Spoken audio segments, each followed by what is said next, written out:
नमस्कार दोस्तों। आज हम जानेंगे चंपारण सत्याग्रह आंदोलन के बारे में। क्या था चंपारण सत्याग्रह आंदोलन? क्या थी 3 कट्या पद्धति और क्यों करना पड़ा था गांधी जी को चंपारण में सत्याग्रह? इससे पहले थोड़ा बहुत गांधी जी के बारे में जान लेते हैं।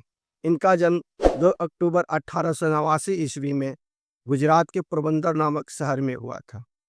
ये बेसिक शिक्षा प्राप्त करने के बाद इंग्लैंड चले गए और वहाँ पर इन्होंने वकालत की पढ़ाई पूरा की। जब ये वकालत की पढ़ाई पूरा करके भारत आए, तो फिर ये किसी मुकदमे के सिलसिले में दक्षिण अफ्रीका चले गए और वहाँ पर उन्होंने अंग्रेजों के कुछ गलत नीतियों के विरोध सत्याग्रह आंदोलन किए और वहाँ के लोगों को न्याय दिलाए। ये 20 वर्षों बाद भारत आए। ये भारत में 1915 में 9 जनवरी 1915 को ये भारत आए और इस तिथि को प्रवासी दिवस के नाम से जाना जाता है। उस समय प्रथम विश्व युद्ध आरंभ हो चुका था। लोगों को जबरदस्ती सिपाही बनाया जा रहा था, महंगाई बढ़ गई थी और किसानों की भी हालत खराब हो गई थी। इसी दौरान ब्रिटिश सरकार किसानों पर 3 कट्या पद्धति का कानून लगा देती है।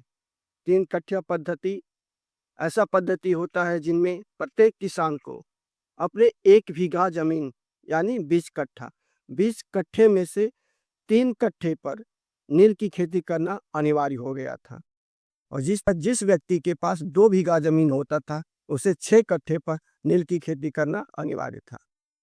नील की खेती करने का नुकसान यह था कि पहला कि इसकी लागत ज़्यादा आती थी और दूसरा कि जिस जमीन पर यह खेती की जाती थी, वह जमीन बंजर हो जाता था। इस पर पूरा दोबारा कोई फसल नहीं उगा सकते थे। दोबारा फसल न उगाने के कारण किसानों को खाद्यान्न की कमी होने लगी और वे दिन पर दिन गरीब होने लगे। ऊपर से ब्रिटिश सरकार इनसे अत्यधिक मात्रा में कर भी वसूलती थी। किसानों की हालत खराब हो गया था और इसी में एक किसान थे जिनका नाम था राजकुमार शुक्ल।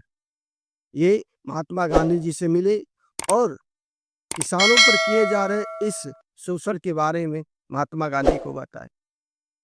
10 अप्रैल 1917 को महात्मा गांधी चंपारण पहुंचे और वहां पर किसानों से मिले, उनके बयान दर्ज कराए।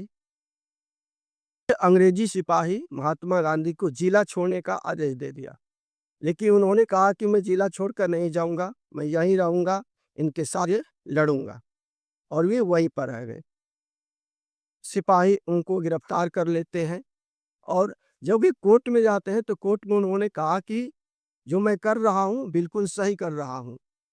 किसानों का ज़्यादातर समर्थन मिला और कोर्ट के बाहर हजारों की संख्या में किसानों का समर्थन प्राप्त हुआ और गांधी जी को रिहा कर दिया गया। आंदोलन अहिंसक रहा, जिसमें मुख्य नेताओं का भी योगदान रहा। जेबी कृपलानी और राजेंद्र प्रसाद भी थे। सरकार ने चंपारण जांच समिति का गठन किया, जिसमें महात्मा गांधी को भी एक सदस्य बनाया गया था, जिसके परिणाम स्वरूप नील की खेती की जबरन प्रथा समाप्त हो गई और किसानों को राहत मिली।